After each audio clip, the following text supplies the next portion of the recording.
continent. Certains disent par la lutte armée, d'autres disent par ceci ou cela. Mais les États-Unis d'Amérique, la fédération indienne, la fédération brésilienne, vous croyez que le président Barack Obama ose donner des instructions à l'État de Texas? Il ne peut pas.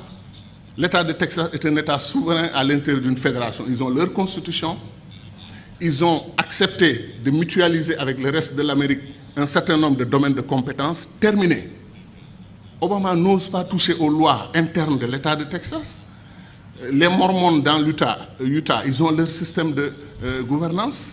New York est l'État libéral, Californie ultra-libéral.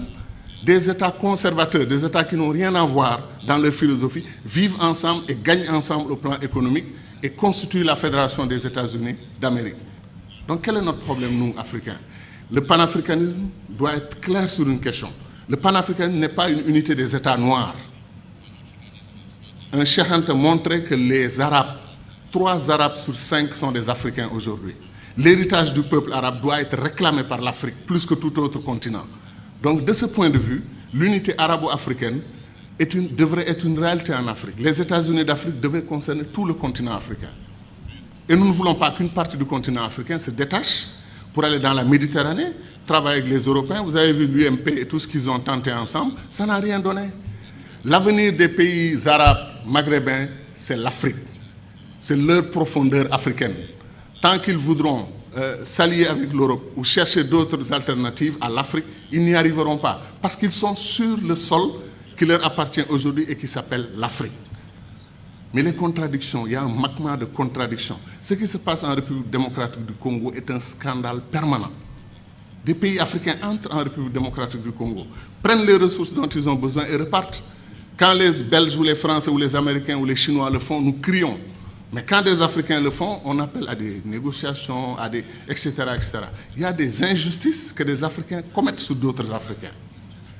Qu'est-ce qui nous empêche de faire les ponts sur le fleuve Rosso entre le Sénégal et la Mauritanie? Qu'est-ce qui nous empêche de faire le pont sur le fleuve Gambie pour donner une continuité territoriale au Sénégal, régler le problème de la Casamance?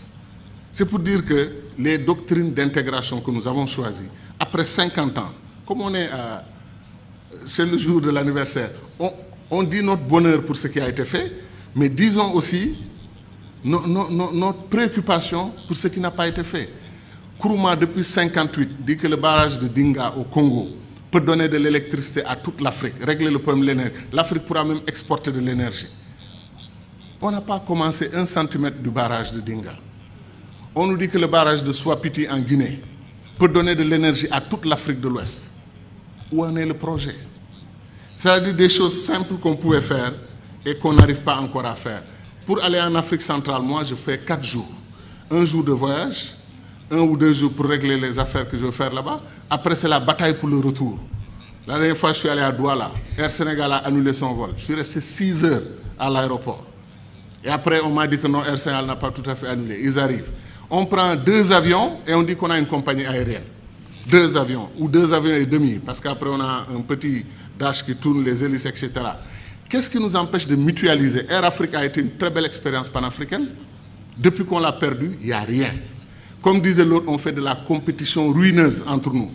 Un pays africain accepte, refuse de prendre votre offre pour exploiter son pétrole, votre offre de 10%, il refuse.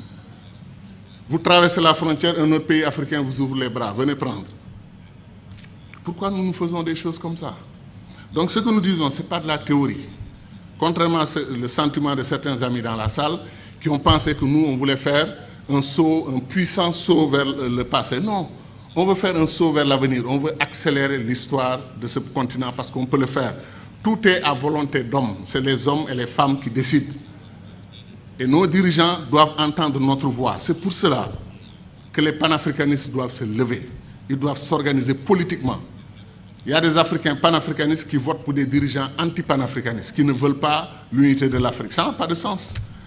Je pense que les panafricanistes doivent être debout et faire entendre leur voix. Et je termine en disant encore une fois que moi je crois en l'Afrique, et je sais que ceux qui sont dans cette salle croient en l'Afrique.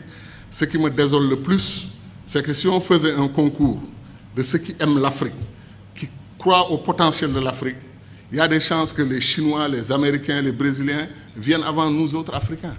Parce que ces gens connaissent. Ils savent ce qui se passe en Afrique. Ils savent que l'avenir du monde, Sarkozy, malgré la critique qu'il nous a faite ici, qui ne correspond pas du tout à l'histoire, qui est totalement fausse, que nous ne sommes pas assez entrés dans l'histoire, c'est nous qui avons créé l'histoire. C'est chez nous, en Égypte, que l'histoire a commencé. Et ça, j'y crois profondément. Pendant, comme disait Cheikh, eux, l'Europe, ils étaient dans la barbarie.